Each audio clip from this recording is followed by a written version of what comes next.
окушу болуу үчүн кожанын не істеуі керек? Ертеңнен бастап тентек болып бірде-бір баламен төбелеспеймін. Егер өз дейсіші, онда қой де. Әйтпесе, көкіңді танытам де. Ал егер қоймасашы...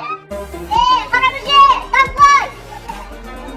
Тағы да қыстырылдың ба, салпақ құлақ жантас. Шетенді шодыр айтып жөнелейді. Жантас! Жантас! Ой!